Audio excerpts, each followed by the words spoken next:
진리를 사랑하시는 여러분 안녕하십니까? 오늘은 다니엘서 2장을 한번 연구해 보겠습니다. 다니엘서 2장은 굉장히 중요한 성경장입니다. 왜냐하면 이 다니엘서 2장은 한눈에 세계 역사를 볼 수 있도록 그려진 하나의 예언장입니다. 이 성경을 통해서 바벨론의 시대로부터 세상 종말까지 그 역사를 볼 수 있고, 하나님께서 세상을 통치하시며 세상 나라를 주관하시면서 최후의 하나님 나라가 서게 될 것에 대한 아주 중요한 역사를 그려주고 있습니다. 이 장을 통해서 우리가 영원한 나라를 위해서 준비하는 일이 있게 되기를 바랍니다. 2장 1절부터 보면은 느부갓네살이 위에 있은 지 2년에 꿈을 꾸고 그로 인하여 마음이 번민하여 잠을 이루지 못한지라 그랬습니다. 여기 느부갓네살은 바벨로니아 왕을 말합니다. 그 아시리아가 이 오리엔트를 통일한 다음에 네 나라로 나눠졌는데, 바로 신바벨로니아와 리디아와 메디아, 이집트로 이렇게 나눠졌습니다. 그 후에 신바벨로니아가 아시리아 제국이 차지했던 거의 모든 영토를 차지한 걸로 제가 기억을 하고 있습니다. 그 다음에 이 바벨론이 멸망하고 페르시아 제국이 쓰고, 그 다음에 헬라 나라가 쓰고, 그 다음에 로마 나라가 이어지는 그 역사를 우리가 역사책을 연구해 보면은 그렇게 알 수 있습니다. 이 바벨론 나라 왕 때에 느부갓네살 왕이 있었습니다. 바벨론 나라 느부갓네살은 다니엘 1장에 나온 것처럼 유다 나라를 멸망시킨 그 나라입니다. 그 유다 나라가 완전히 멸망되기 전에 포로들과 성전에 있는 그 성전 기명들을 가지고 왔던 왕입니다. 그런데 이 느부갓네살이 통치 2년에 꿈을 꿨다고 합니다. 그로 인해서 마음이 번민하여 잠을 이루지 못한지라. 이 꿈을 꿨는데 왜 이렇게 번민하면서 잠을 이루지 못했을까요? 왕이 그 꿈을 자기에게 고하게 하려고 명하여 박수와 술객과 점장이와 갈대아 술사를 부르매 그들이 들어와서 왕의 앞에 선지라. 왕은 그 꿈을 알고 싶었습니다. 꿈 자체가 기억이 나지 않는 것입니다. 아주 번민할 만한 꿈을 꿨는데 그 꿈이 기억이 나지 않아서 여기 여러 박수, 술객, 점장이, 술사들을 불러서 자기가 꾼 꿈을 알고 싶어 했습니다. 그 꿈에 대한 해석이 궁금한 게 아니라 지금 왕은 꿈 자체가 기억이 나지 않기 때문에 그것을 너무나 알고 싶었습니다. 너무 번민이 심했습니다. 왕이 그들에게 이르되 내가 꿈을 꾸고 그 꿈을 알고자 하여 마음이 번민하도다. 갈대아 술사들이 아람 방언으로 왕에게 말하되 왕이여 만세수를 하옵소서. 왕은 그 꿈을 종들에게 이르시면 우리가 해석하여 드리겠나이다. 왕이 갈대아 술사에게 대답하여 가로되 내가 명령을 내렸나니 너희가 만일 꿈과 그 해석을 나로 알게 하지 아니하면 너희 몸을 쪼갤 것이며 너희 집으로 걸음터를 삼을 것이요. 너희가 만일 꿈과 그 해석을 보이면 너희가 선물과 상과 큰 영광을 내게서 얻으리라. 그런즉 꿈과 그 해석을 내게 보이라. 왕은 이 술사들에게 넘어가지 않으려고 했습니다. 술사들이 그 왕의 진노를 피해서 때를 변해서 피하여 가는 것을 막으려고 했습니다. 그러자 그들이 다시 대답하여 가로되 청컨대 왕은 꿈을 종들에게 이르소서. 그리하시면 우리가 해석하여 드리겠나이다. 왕이 대답하여 가로되 내가 분명히 아노라. 너희가 나의 명령이 내렸음을 보았으므로 시간을 천연하려 함이로다. 너희가 만일 이 꿈을 나로 알게 하지 아니하면 너희를 처치할 법이 오직 하나이니 이는 너희가 거짓말과 망령된 말을 내 앞에서 꾸며 말하여 때가 변하기를 기다리려 함이니라.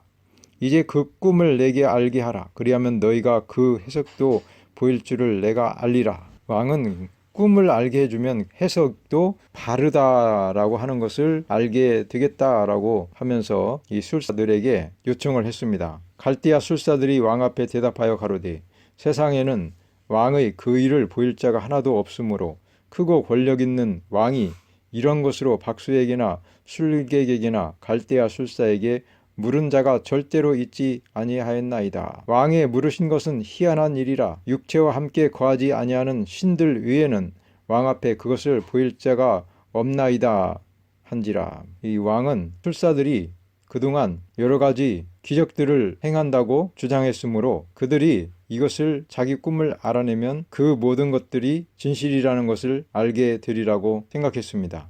그러나 이것을 이 꿈을 알아내지 못한다면 이들은 거짓이라고 하는 것이 드러날 것이었다는 것입니다. 거짓이라는 것이 드러날 것이었습니다. 그런데 이 술사들은 뭐라고 하냐면 왕이 잘못됐다고 하는 것입니다. 왕들 중에는 이런 것을 물은 적이 하나도 없는데 왜 당신만 유독히 이런 일을 물어서 우리 목숨을 해치려고 합니까? 우리가 하나님입니까? 육체와 거하지 아니하는 하나님입니까? 하고 왕에게 지금 질책을 하는 것입니다. 그러니까 왕이 이로 인하여 진노하고 통분하여 바벨론 모든 박사를 다 멸하라 명하니라. 왕의 명령이 내림에 박사들은 죽게 되었고 다니엘과 그 동무도 죽이려고 찾았더라. 이 다니엘은 꿈과 몽조를 잘 해석하는 그러한 능력이 있었기 때문에 다니엘과 그 동무들도 박사에 들어갔던 것 같습니다. 그래서 왕의 시위대 장관 아리옥이 바벨론 박사들을 죽이러 나가매 다니엘이 명철하고 슬기로운 말로 왕의 장관 아리옥에게 물어 가로되 왕의 명령이 어찌 그리 급하뇨?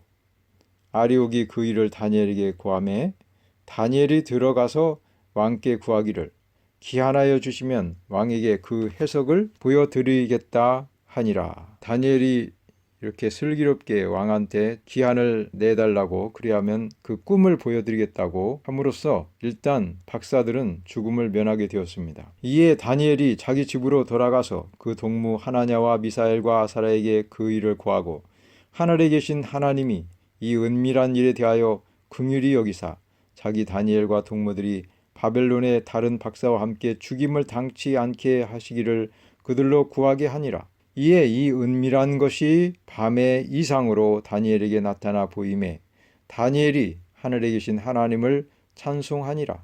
다니엘이 말하여 가로되 영원무궁히 하나님의 이름을 찬송할 것은 지혜와 권능이 그에게 있음이로다. 그는 때와 기한을 변하시며 왕들을 패하시고 왕들을 세우시며 지혜자에게 지혜를 주시고 지식자에게 총명을 주시는도다. 그는 깊고 은밀한 일을 나타내시고 어두운 데 있는 것을 아시며 또 빛이 그와 함께 있도다.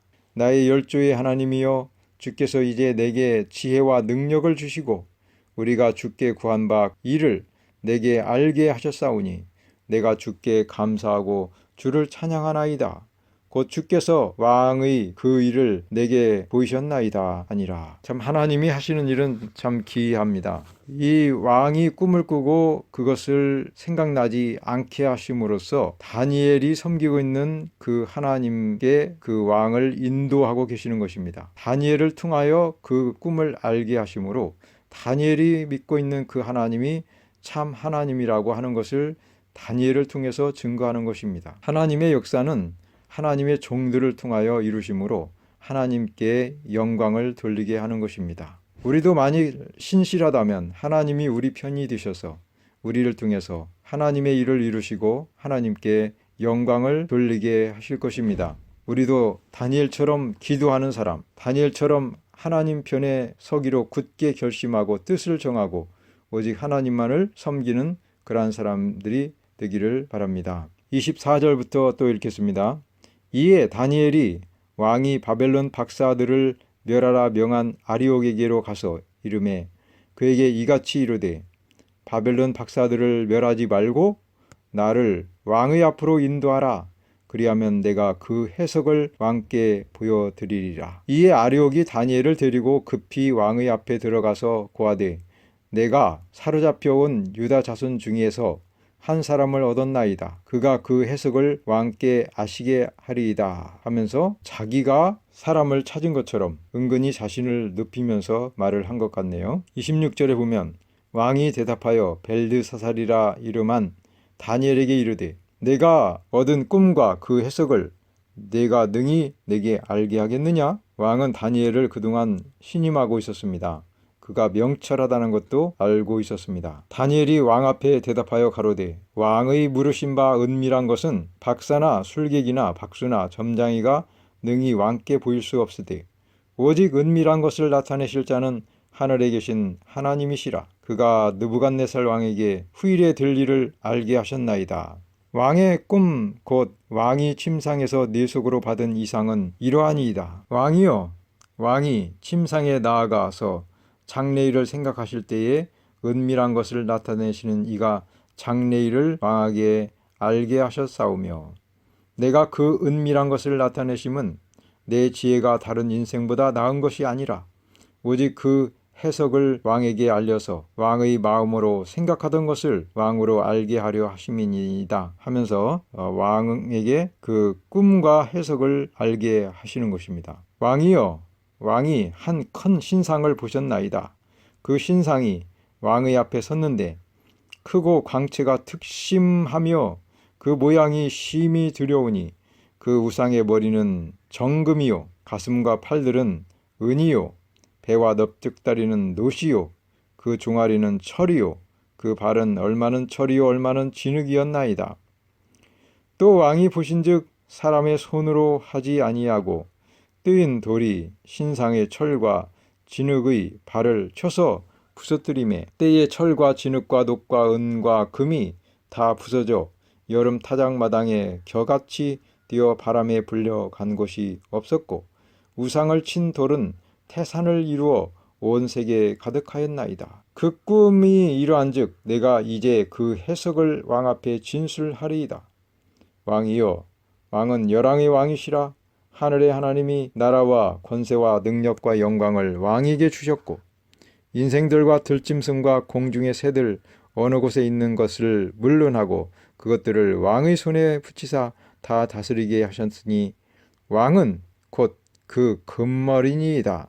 여기에 이제 해석이 나오는데 왕이 곧 그 금머리니이다. 곧 그 금머리는 바벨론 나라를 가리킨다고 하고 있습니다. 그래서 이 신상 하나를 통해서 세계의 왕들이 일어나고 패하고 일어나고 패하고 그래서 많은 나라로 갈라지고 결국에는 하나님 나라가 설 것을 보여주고 있습니다. 왕의 후에 왕만 못한 다른 나라가 일어날 것이요 셋째로 또 놋 같은 나라가 일어나서 온 세계를 다스릴 것이며 넷째 나라는 강하기가 철 같으리니 철은 모든 물건을 부서뜨리고 이기는 것이라 철이 모든 것을 부수는 것 같이 그 나라가 뭇 나라를 부서뜨리고 빻을 것이며 왕께서 그 발과 발가락이 얼마는 토기장이의 진흙이요 얼마는 철인 것을 보셨은즉 그 나라가 나누일 것이며 왕께서 철과 진흙이 섞인 것을 보셨은즉 그 나라가 철의 든든함이 있을 것이나 그 발가락이 얼마는 철이요 얼마는 진흙인즉 그 나라가 얼마는 든든하고 얼마는 부서질 만할 것이며 왕께서 철과 진흙이 섞인 것을 보셨은즉 그들이 다른 인종과 서로 섞일 것이나 피차에 합하지 아니함이 철과 진흙이 합하지 않음과 같으리이다. 이 열왕의 때에 하늘이 하나님이 한 나라를 세우시리니 이것은 영원히 망하지도 아니할 것이요 그 국권이 다른 백성에게로 돌아가지도 아니할 것이요 도리어 이 모든 나라를 쳐서 멸하고 영원히 설 것이라. 왕이 사람의 손으로 아니하고 산에서 뜨인 돌이 철과 녹과 진흙과 은과 금을 부서뜨린 것을 보신 것은 크신 하나님이 장래일을 왕께 알게 하신 것이라. 이 꿈이 참되고 이 해석이 확실하니이다. 이에 느부갓네살 왕이 엎드려 다니엘에게 절하고 명하여 예물과 향품을 그에게 드리게 하니라. 왕이 신하에게 엎드려서 왕에게 예물을 드리는 것처럼 이 예물을 드리고 있는 것입니다. 느부갓네살은 지금 다니엘 앞에 있는 것이 아니라 하나님 앞에 있는 것처럼 느껴졌을 것입니다. 왕이 대답하여 다니엘에게 이르되 너희 하나님은 참으로 모든 신의 신이시요 모든 왕의 주제시로다. 네가 능히 이 은밀한 것을 나타내었으니 네 하나님은 또 은밀한 것을 나타내시는 자시로다. 왕이 이에 다니엘을 높여 귀한 선물을 많이 주며 세워 바벨론 온 도를 다스리게 하며 또 바벨론 모든 박사의 어른을 삼았으며 왕이 또 다니엘의 청구대로 사드락과 메삭과 아벳느고를 세워 바벨론 도의 일을 다스리게 하였고 다니엘은 왕궁에 있었더라. 자, 얼마나 놀라운 일입니까? 하나님께서 왕에게 꿈을 주시고 또 다니엘에게 또 같은 꿈을 보여주시고 해석하게 하셔서 하나님만이 세상을 주관하시고 하나님만이 은밀한 것들을 드러내시는 분이시라는 것을 왕으로 알게 하여 주시고 그 교훈이 세세에 전해지게 하셨습니다. 그래서 다니엘은 오직 하나님께 영광을 돌림으로써 하나님이 존귀하게 되고 느부갓네살과 이 이야기를 듣는 모든 사람들이 하나님께 영광을 돌리고 우상은 헛된 것이라는 것을 알게 하셨습니다. 그리고 세상의 종말의 결국은 하나님 나라이므로 그 나라를 위해서 준비하라는 메시지가 되는 것입니다. 이것은 세상에 속한 욕망, 세상에 속한 정욕, 세상에 속한 하나님을 불신하는 우상적인 것들이 다 부서져서 참된 반석이신 하나님께 두라는 교훈이 있는 것입니다. 그것은 곧 반석이신 예수님 위에 믿음을 두면서 말씀, 곧 율법, 사랑의 율법에 순종하여 건축하라는 메시지가 되는 것입니다. 그런 사람들만이 살아남는다고 하는 것입니다. 돌나라는 곧 반석이신 그리스도를 나타내고 있습니다. 반석에 대해서 돌은 베드로전서 2장 4절에 보면은 이런 말씀이 있습니다. 2장 4절에 보면 4절부터 있는 말씀 보면 사람에게는 버림바 되었으나 하나님께는 택하심을 입은 보배로운 산 돌이신 예수에게 나와 너희도 산 돌같이 신령한 집으로 세워지고 예수 그리스도로 말미암아 하나님이 기쁘시게 받으실 신령한 제사를 드릴 거룩한 제사장이 될지니라. 성경에 기록되었으되 보라 내가 택한 보배롭고 요긴한 모퉁이 돌을 시온에 두노니 저를 믿는 자는 부끄러움을 당치 아니하리라 하였으니 이것은 이사야 28장 16절에 기록된 말씀인데요. 택한 보배롭고 요긴한 모퉁이 돌, 이것은 그리스도를 뜻하는 것입니다. 그러므로 믿는 너희에게는 보배이나 믿지 아니하는 자에게는 자들의 버린 돌이 모퉁이의 머릿돌이 된다고 그랬습니다. 시편 118편 22절 보면은 모퉁이 돌은 버려진 돌, 곧 유대인들이 버린 그 돌은 요긴하게 쓰여지는 모퉁이 돌이 되었습니다. 하나님의 성전의 모퉁이 돌이 되었습니다. 그래서 그것이 또한 부딪히는 돌과 거치는 반석이 되었다 하니라. 저희가 말씀을 순종치 아니함으로 넘어지나니 이는 저희를 이렇게 정하신 것이라. 그래서 돌은 곧 그리스도를 뜻하는 것을 우리가 알 수 있습니다. 그리고 이 돌은 마태복음 7장 24절에 보면은 그러므로 누구든지 나의 이 말을 듣고 행하는 자는 그 집을 반석 위에 지은 지혜로운 사람 같으리니 비가 내리고 창수가 나고 바람이 불어 그 집에 부딪히되 무너지지 아니하나니 이는 주초를 반석 위에 놓은 연고요. 나의 이 말을 듣고 행치 아니하는 자는 그 집을 모래 위에 지은 어리석은 사람 같으리니 비가 내리고 창수가 나고 바람이 불어 그 집에 부딪힘에 무너져 그 무너짐이 심하니라. 바로 이 돌나라는 그리스도를 말하는 것입니다. 그리스도에게 깨어지는 자는 영원한 나라를 상속으로 받는 것이요, 그리스도께 깨어지지 아니하는 자는 그 반석이 그 사람을 깨뜨릴 것입니다. 이 성경절 바로 위에 보면은 그들의 열매로 그들을 알지니라 그랬습니다. 거짓 선지자들을 삼가라 그랬습니다. 하나님의 말씀을 폐하는 가르침은 거짓 선지자들이 가르치는 가르침입니다. 하나님의 율법을 제대로 가르치지 아니하고 선한 열매를 맺히도록 율법을 가르치고 율법대로 죄를 깨달을 때 회개하도록 가르치지 않는 목자들은 거짓 목자가 되는 것입니다. 누가복음 20장 18절에는 무릇 이 돌 위에 떨어지는 자는 깨어지겠고 이 돌이 사람 위에 떨어지면 저로 가루로 만들어 흩으리라 하시니라.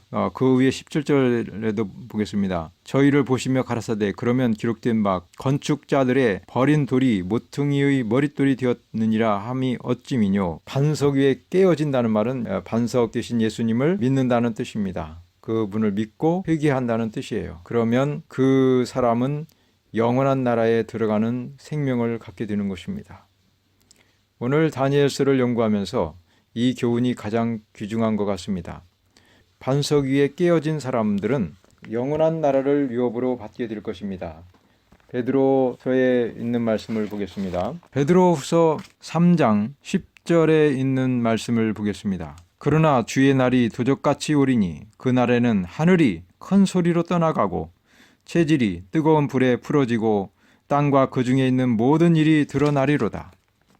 이 모든 것이 이렇게 풀어지리니 너희가 어떤 사람이 되어야 마땅하뇨? 거룩한 행실과 경건함으로 하나님의 날이 임하기를 바라보고 간절히 사모하라. 그날에 하늘이 불에 타서 풀어지고 체질이 뜨거운 불에 녹아지려니와 우리는 그의 약속대로 의에 거하는 바 새 하늘과 새 땅을 바라보도다. 그러므로 사랑하는 자들아, 너희가 이것을 바라보나니 주 앞에서 점도 없고 흠도 없이 평강 가운데서 나타나기를 힘쓰라. 우리는 이 영원한 나라 돌나라를 기대하고 바라보고 있습니다. 여기 베드로후서 3장에 기록된 말씀처럼 이 세상은 이제 불에 의해서 다 살라지고 녹아지고 풀어질 것이라고 했습니다. 이 죄된 세상은 죄는 이처럼 다 멸망을 받게 될 것입니다. 다만 구원받는 사람들은 주 앞에서 점도 없고 흠도 없고 평강한 상태로 있는 것입니다. 그러므로 예수님이 영원한 나라를 받으시고 재림하시기 직전인 오늘날 우리는 이렇게 서도록 준비하면서 주님을 믿고 받아들이고 자아가 깨어져서 이 영원한 나라에 속한 상태로 있어야 될 것입니다.